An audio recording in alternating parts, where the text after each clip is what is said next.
igreja ou eclésia.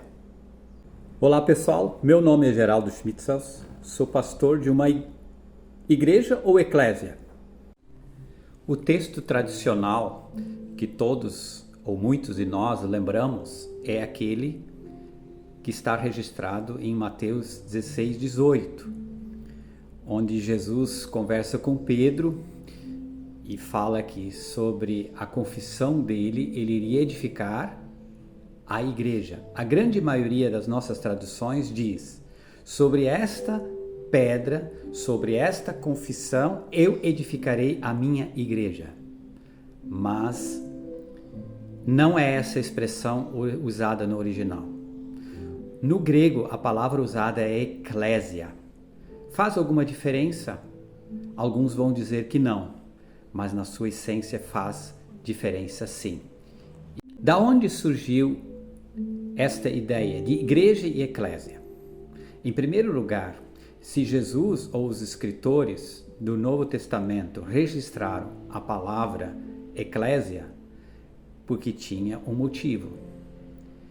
Para muitos, isso não faz diferença, porque o conceito de igreja ou eclésia é a mesma, mas na sua origem, na sua essência, não é.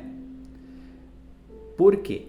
A palavra eclésia, ela vem da ideia da reunião pública, da reunião que se fazia publicamente e que se chamava as pessoas para elas se reunirem e discutirem e conversarem sobre alguns temas e tomarem algumas decisões. Então, uma das características da eclésia é tipo uma assembleia. Por isso que algumas traduções, no seu original, na sua essência, usavam a palavra congregação ou assembleia. Ou como Lutero, quando fez a tradução, chamava de Gemeinde, é comunidade. Isto remete a um conceito do que significa eclésia e que significa igreja hoje. E a palavra igreja era um lugar onde as pessoas iam para adorar uma divindade. E reforçando toda aquela ideia do Constantino. Porque sim, se nós queremos falar sobre o significado de igreja e significado de eclésia, temos que voltar um pouco na história e falar um pouco sobre os primeiros tempos e o que aconteceu e o porquê se fez essa transição entre eclésia e igreja, não só no sentido do nome, mas no significado.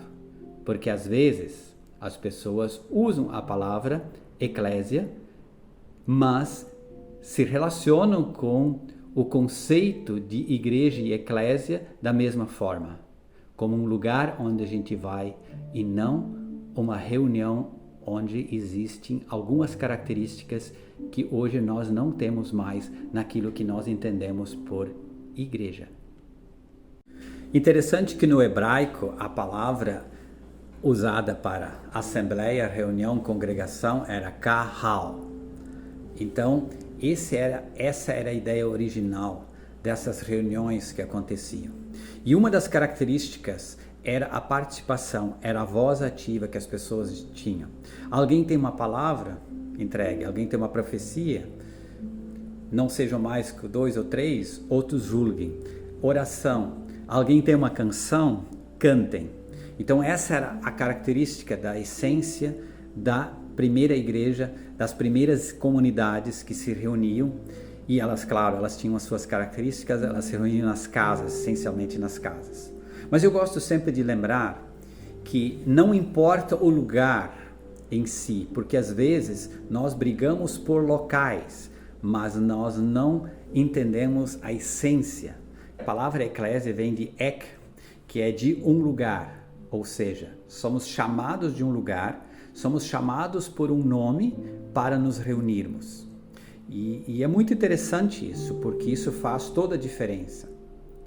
Não é uma reunião pública onde as pessoas não têm nome, não têm identidade. Bem ao contrário, a ideia da igreja ou da eclésia, como Jesus instituiu, foi que as pessoas tinham uma identidade, elas tinham um nome. E a palavra eclésia, ela remete a essa reunião pública, onde 2 ou 3 ou mais se reuniam em nome daquele que os chamou para fora, para se reunirem. E uma das características é que qualquer pessoa tem palavra, ou seja, se inclusive alguém que tem alguma dúvida, ele pode levantar a mão, pode perguntar, pode interromper a reunião. Se alguém tem uma impressão, alguém tem uma direção, ela tem a liberdade de se manifestar. Isso realmente muda toda a configuração, o ser, o entender, comunidade, na perspectiva eclésia.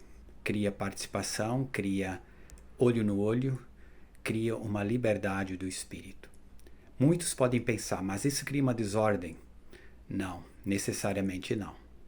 Porque há um respeito mútuo, há um entendimento de que o Espírito Santo guia a reunião. E existe uma coordenação, e a coordenação, a liderança desses encontros ou desses cultos ficam a cargo de pessoas que dirigem e que estão atentos e que orientam as pessoas em suas dúvidas, em suas percepções, em suas impressões. Mas cria realmente algo muito diferente e muito mais inclusivo e participativo e comunitário, onde o sacerdócio de todos os crentes pode ser percebido na atuação e na reunião, no culto, entre aspas, que eu diria, da eclésia ou igreja.